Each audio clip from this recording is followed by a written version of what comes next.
Hello, everyone, and welcome to a session of Amplify Your Impact Digital Skills for Changemakers. This particular session today is focused on brand identity preparation for building a website. Ideally, this is to be watched before the next session focused on Google site creations. My name is Chris Reiser, and I look forward to working with you in this session and in the next sessions. This particular session is covering email access, gathering your content and materials to make the most of the Google site session that follows, and also suggesting some tutorials that you can use to explore on your own time. First of all, the email access.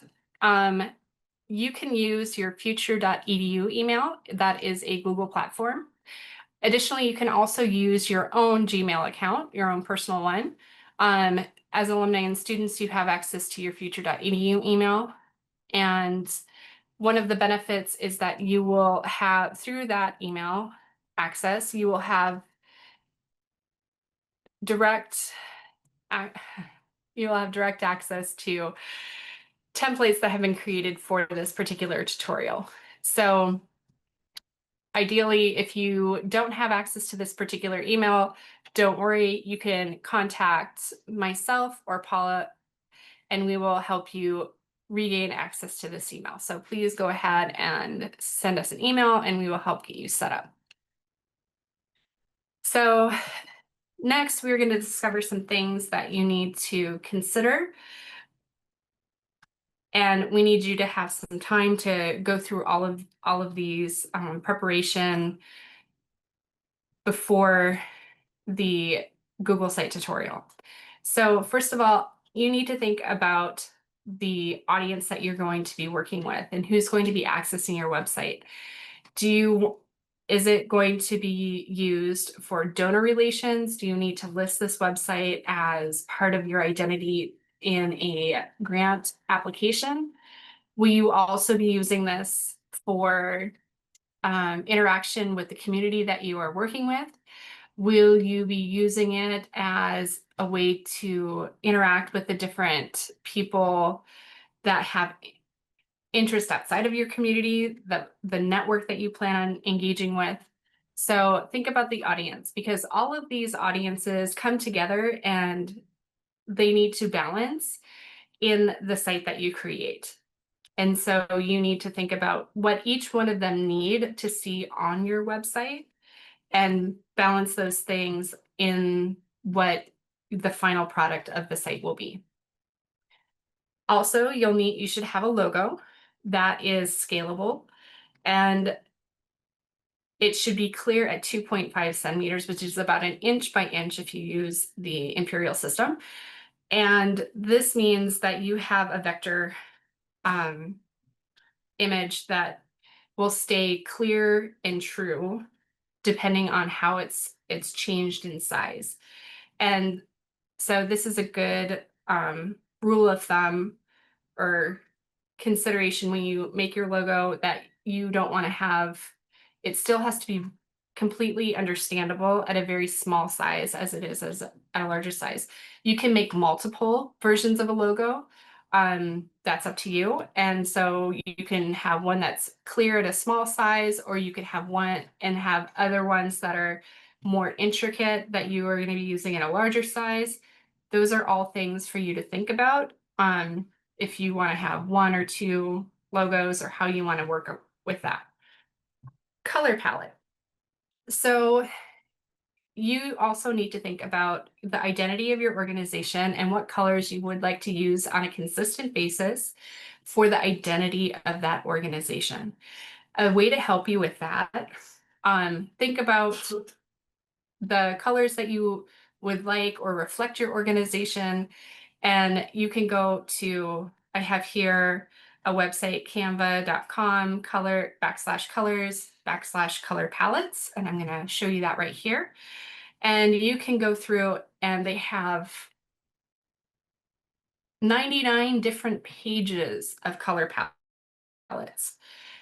And so what you can do is you can go through, and you don't even have to take all of the color palettes. This is just one way for you to look at, I would like my color palette to be focused around greens. And here's a color palette of different greens that work well together. This one's a little bit cooler versus, and so you can look at that. I want blues. I want it to be more, I want it to have an organic look to it. So things like this, and you can look through all of these different ones. And once you click on them, for example, I'm going to look at this one, which is very neutral. I'll click on this. It has my color palette.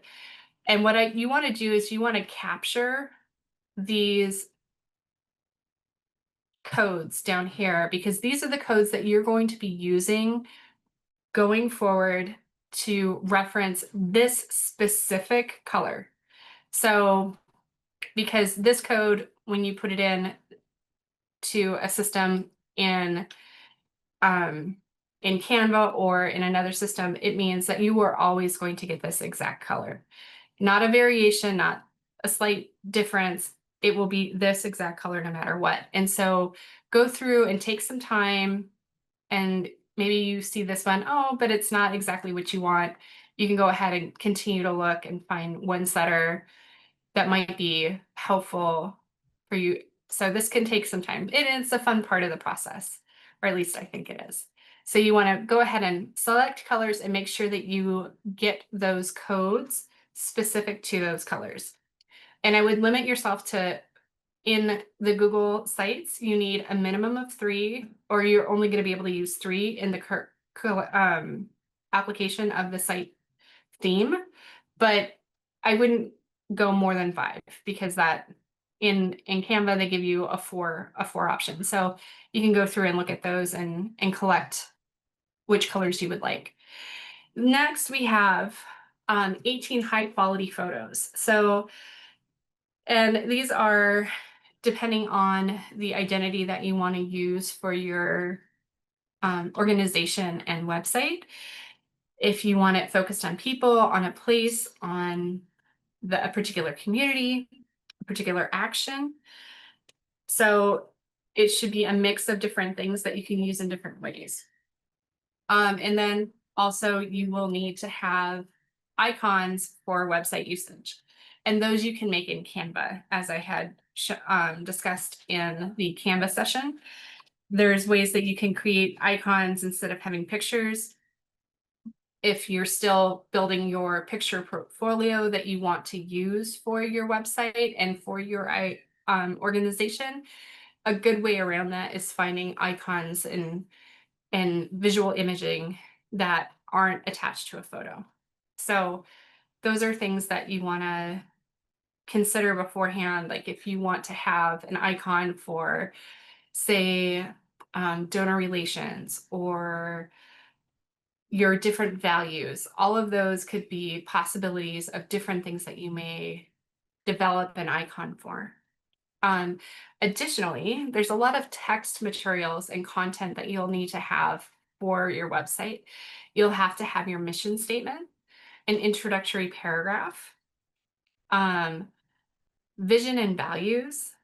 You can have a collection of current project updates, short descriptions and highlights of those. You'll need to have your contact information, what contact information you want to use, what emails you want to use, the phone numbers, any social media links that you have. You may consider one of the next sessions that we have after this is regarding social media for your organization and how to make the best of that. So some of these things we're introducing now, but you're going to start really looking into how to develop each one of those, if not in this next session, in the sessions that follow. Also, bios for your leadership, because some of the content is what team are you working with, and when you name people on grant or applications, if you need to show that a particular person who is named in the grant, having their bio on the page as well so that they can be referenced. There is here are some tutorials that you can look at. This is just information about how to do a Google site. Another really good, so this one is from Google itself. I can show you here. This is just the information on how to, just directions. And then on this page, we have a YouTube video that takes you step by step through this. Also, for Canva, if you have an opportunity after our Canva, if you feel like there's so much more in the world of Canva, here is a website from Canva that's a design school that has multiple different ways that you can look on how to grow your Canva skills, and different tutorials that you can, and courses that you can take for free. And also here we are introducing like what template you could look at and consider for your Google site. The different, like, how do you want it to look? Do you want things on the side? How do the blocks of information do you want it to look like? And as I had mentioned, I have developed 3 templates already. One that is a full running page, one that is 3 pages altogether, and one that's a much more comprehensive design that is 6 pages. So depending on how much information you have to put into your website, these are the different templates, and it has directions on each one of the pages for what you may need to do in each of those pages. So additional things that I want you to consider is setting up in your Google Drive where you're saving these items. Make sure that you have all of your things together, like your documents, like, okay, here's my document for my mission statement, my values, and my vision. Here's all my bios together. Make sure that you have them already all put together in one file, or one folder, so that you know that in this particular folder, this is where you're going to be going for, as far as to make sure that you have all of the content that you need. Make sure that you have set permissions correctly. And you want to make sure that you always set your permissions very carefully in your Google Drive so that no one can delete your information. So make sure that you, when you're looking at your documents, any forms that you're going to be using, if you decide to have a PowerPoint that you want to be running on your website, all of those should be set to viewer only. And so make sure when you put everything into this file that you've revised all of the permissions on that. And you want to make sure that you do a revision of those permissions on a regular basis. Additionally, any photos that are not yours, that you have not taken yourself, make sure you have permission to use to avoid any copyright issues.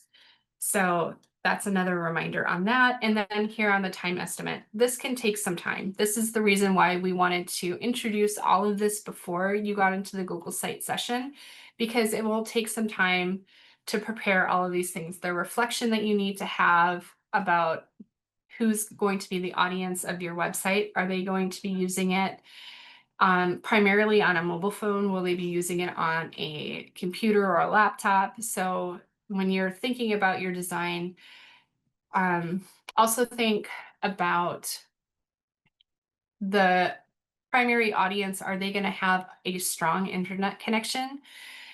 And if not, you may not want to use as many large photos. You may want to use color instead of photos, and to avoid any download when someone brings up your site and having delays in having it load.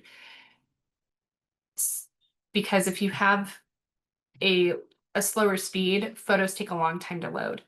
And so we want to make sure that we're making it easier for the audience to access it. And so you want to use different options to make that as accessible as possible, maybe using colors or other things instead of photos. So, or just reduce the amount of photos. So those are just all things to consider. if you have any questions, please feel free to reach out to me. I know for some students, you haven't met me before, friends, partners, it doesn't matter. I would please welcome your questions. You can email me at chris.reiser@future.edu, and I'd be more than happy to answer any of your questions. So please join us for our next session, which is going to be focused on building a Google site. It's a basic tutorial on how to build a site and just the different things that you need to make sure that you do, where all the tools are, how to publish the site, making sure all your settings are correct. And it's going to have some time for Q&A and sharing. If people have something that works for them, we're also going to allow people to share their feedback and insights. So I really hope that we can see you next week well, I assume that you're seeing this a week before, but we never know. But we hope to see you on October 15th. And that is 1 universal coordinated time, 1 p.m. universal coordinated time, 9 a.m. Eastern time. And so thank you for joining us. This presentation, along with all of the other presentations, will be made available on the YouTube channel for the university, and that is youtube.com/@future_edu_films.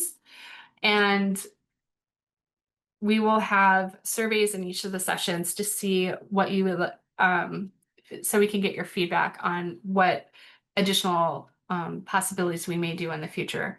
So thank you for joining us, and I hope you have a wonderful day. And again, if you have any questions, let me know. Thanks.